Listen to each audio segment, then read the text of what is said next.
This is a Tetsukabuto, or what I like to call Tetsu squash. It is a cross between a butternut type squash, which you're probably familiar with, and a kabocha type. And it is wonderful for a couple of different reasons. It really feels like it keeps forever. This is late April, and this squash was harvested in October. It was delicious then, it is delicious now. So it keeps really, really well. And you can just store it at room temperature or in a cooler place in your house for many, many months. So that's a major advantage. It also is very versatile. You can use it in sweet preparations, you can use it in savory preparations, and it turns it starts sort of greenish and then it turns more orange as time progresses.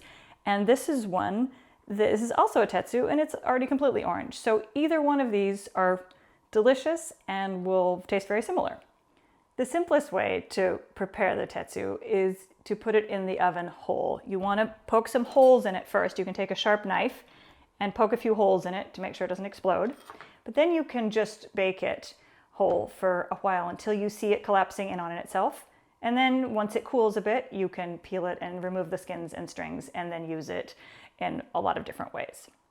If you do want to cut into it, you just need to be careful.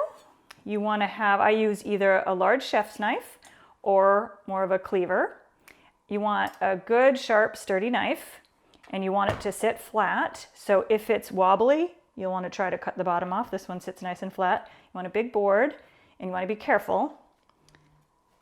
I start at the top, and you use your muscles. And then you wedge the knife out carefully to get a new angle on it.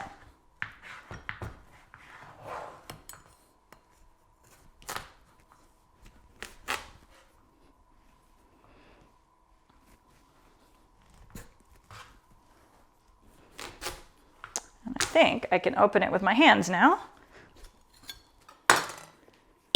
And there you go. One of my favorite farmers often says that a winter squash is like a season's worth of sun all bottled up into one beautiful vegetable. And that certainly is what it looks like when you open that. So look at that gorgeous color.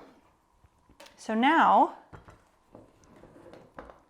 we can scoop out. So you can just bake it like this as well. You don't need to scoop the seeds or strings, and you can bake it like this. You can put it cut side down in a pan with a little bit of water and put foil on it, and it'll go quite quickly. Or you can scoop out the seeds and strings, and I like a sharp-edged spoon to do that. And I find that the strings and seeds on tetsus are really easy to remove. They're not very stringy or slimy, which they can be. So there we go. And now you can carefully, so I like to hold it like this and cut wedges. So you can work your way around the squash like that, and then you can lay it flat once you get a little bit into it. So now you can roast these wedges just as they are with the skin on, which saves you some trouble. If you want to take the skin off, my preferred method of doing it is cutting it into wedges and then putting it on the cutting board and then just going around and taking the skin off. Which in this form, because they're smaller pieces, is not so hard. So you can do that.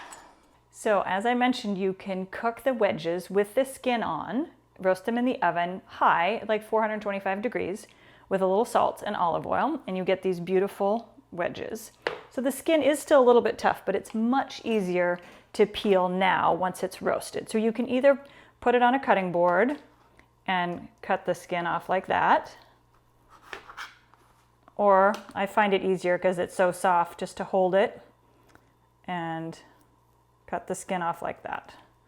And then you get your wedge. So this is one of my absolutely favorite ways to prepare many different kinds of winter squash, but particularly tetsu. So all we're going to do is serve it, these wedges, these roasted wedges, with a simple little sauce.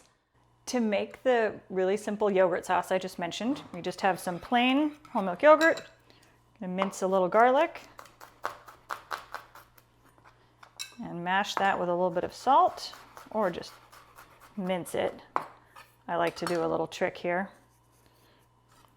where I use my cutting board a little bit like a mortar and pestle and knife and create a little paste.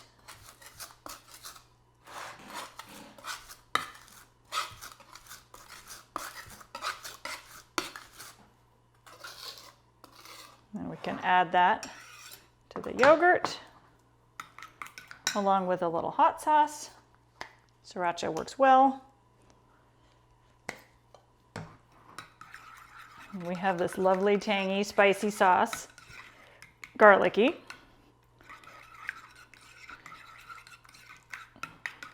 And then we're just gonna dollop that on the squash, generously if you'd like. And then top it with a little bit of cilantro, parsley, mint. All of those are really delicious. I'm gonna use a little cilantro here, as well as those toasted pumpkin seeds. So you get this crunchy, beautiful dish that's almost substantial enough to be a main dish. It packs well, you can take it on a picnic. It's really a home run for squash. So make sure you try that.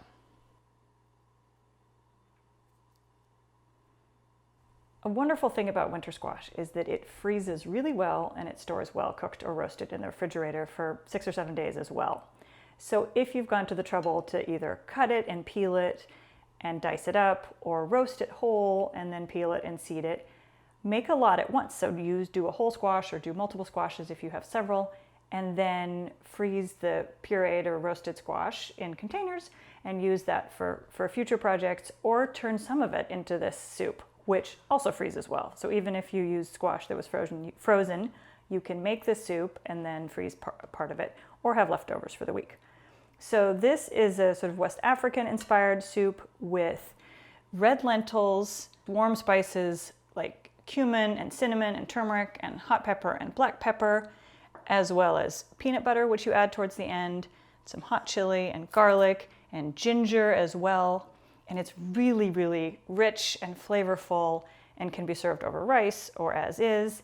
And I love to serve it with really deeply toasted peanuts and some lime juice and some scallion greens for a real main dish, a rich soup that serves a lot of people and is warming and a perfect winter vegetable dish.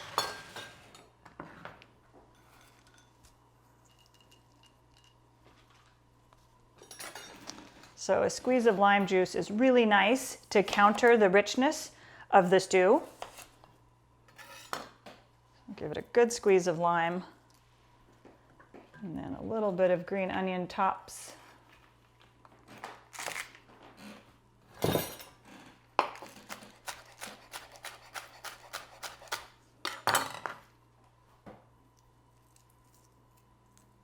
Here you have your West African inspired peanut tetsu stew.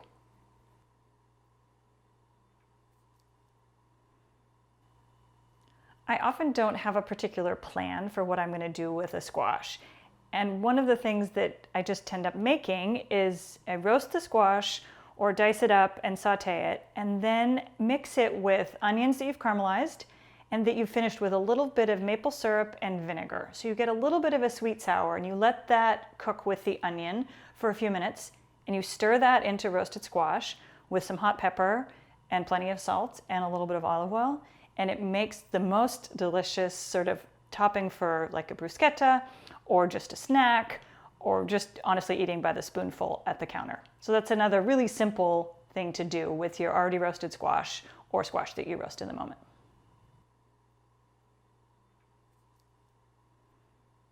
So as I mentioned, tetsu is wonderful in sweet and savory preparations. So if you want to make a pumpkin pie or pumpkin bread, tetsu is very similar to a pumpkin, which is also a winter squash, and makes really, really good pumpkin bread. And if you've roasted a whole bunch of squash and have it in your freezer, you just need about 1 3/4 cups of it for this incredible pumpkin bread, and then you can pull that out and make it anytime.